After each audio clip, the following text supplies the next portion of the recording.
CME Group launched Micro E-mini Futures Contracts. Discover how a smaller Micro E-mini Futures contract opens the world to greater trading possibilities.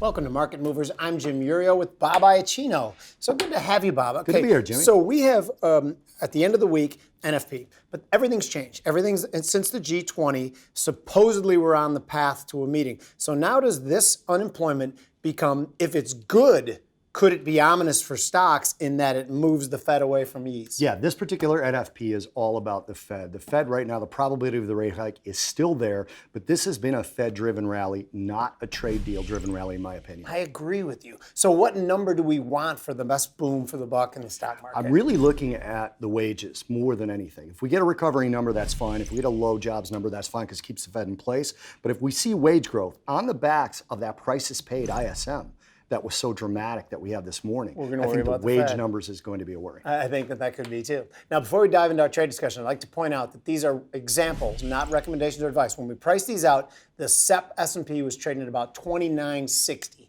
Bob. Yeah, I'd like to look at a put spread here because I think that there's still some concern about lower moves for the market, especially with the Fed. So the example I want to look at is buying the week 2 Wednesday, 29.50, 29.25 put spread for 7 ticks. This risks $350 to make a potential $900. It expires July 10th. Is this a primary, is this a directional trade or is this a hedge on positions you have? This for me is a hedge because I think there's a lot of bullish momentum to the market right now, and I think that sustains, especially with an active Fed. But I want to have that risk kind of covered. I'm happy to give up a tiny bit of upside in order to protect and that myself. Makes sense to me. That makes good sense. It's particularly at vol levels like this. I'm looking at using the micros again. Done it a couple times over the past couple weeks with relatively decent results so far. So as an example, I'm buying the micro, the SEP micro at 29.57. That's about filling the gap from where we launched from on Sunday night after the trade, whatever it was, with a target of 30.07 on the upside. So gain of 50 ticks and a stop place below 29.27.